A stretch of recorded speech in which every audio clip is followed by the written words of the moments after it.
Activity 2, Creature Features. This is the procedure part 2. For the procedure part 2, you are asked to use student sheet 2.1 to walk through a model of gene behavior.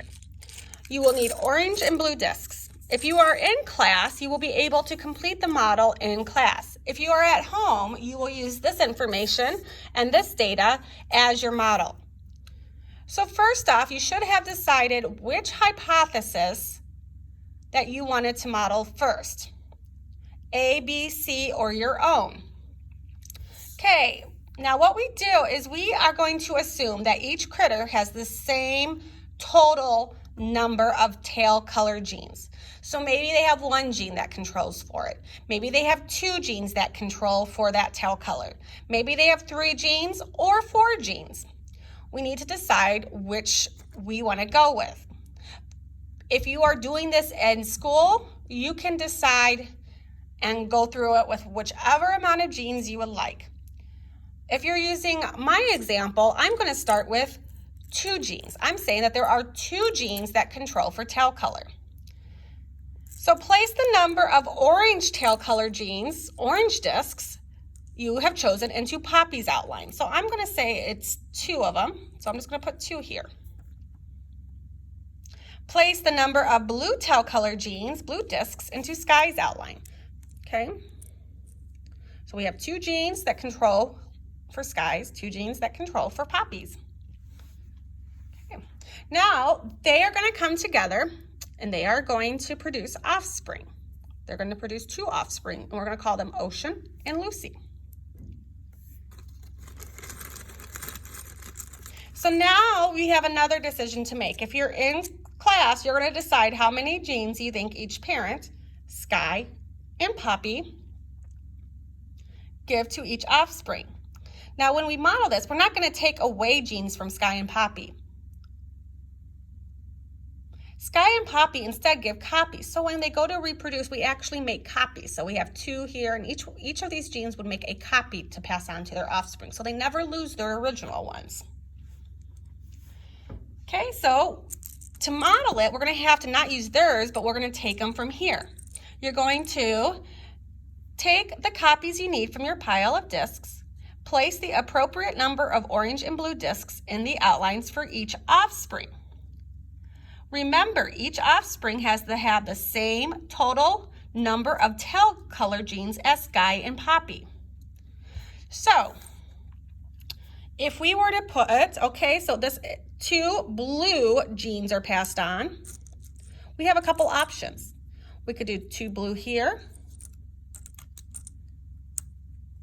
and 2 orange here.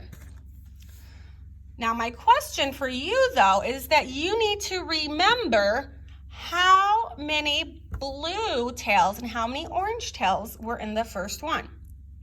Okay, so we need to have at least 1 blue gene, right? We need to have these blue genes in order for them to be blue. So Ocean, he has 2. He's blue. Lucy, what color is Lucy? Well, both of hers are orange. So that means that she would be orange. So we need to remember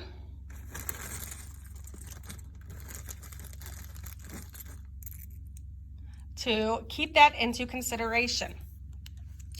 So now the other option is Poppy could pass on 1 to Ocean, 1 to Lucy, and Sky could pass on 1 to Ocean and 1 to Lucy.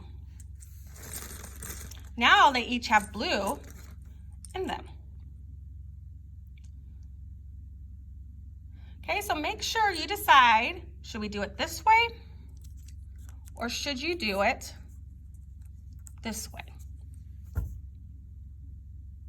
Okay, I'm going to go on for this activity like this. Okay. Now you are going to decide how many blue and orange genes you think each parent in the 2nd generation gives to each of the offspring. In the 3rd generation, try to develop a logical model that will result in approximately 3 blue-tailed creatures for every 1 orange-tailed creatures. Place the number of blue and orange discs that each offspring must receive into the outlines for the third generation of offspring. So we're going to make a copy of this blue one. Here's what we have left. We're going to make a copy of this orange one. We're going to make a copy of this blue one. Make a copy of this orange one. Okay? So we're going to start there. And you can just rotate them around. Perhaps you did it like this. Perhaps you did it like this. Okay, so this one shows that each one can give it either blue or an orange one. Now, you're going to have to think about this. If they each get one from each parent, right?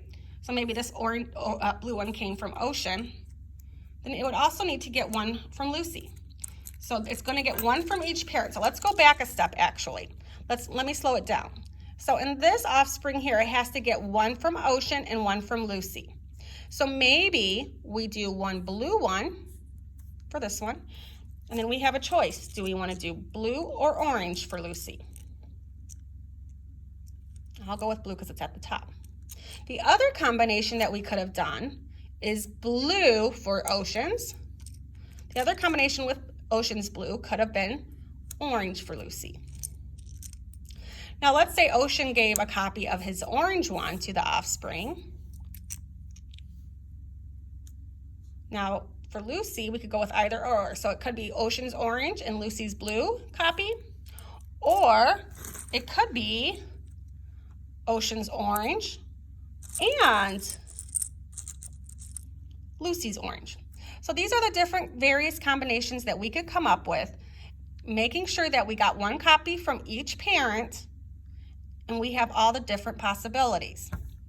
Now, ask yourself, could this one possibly produce a 3-to-1 ratio where 3 offspring have blue and 1 offspring have orange?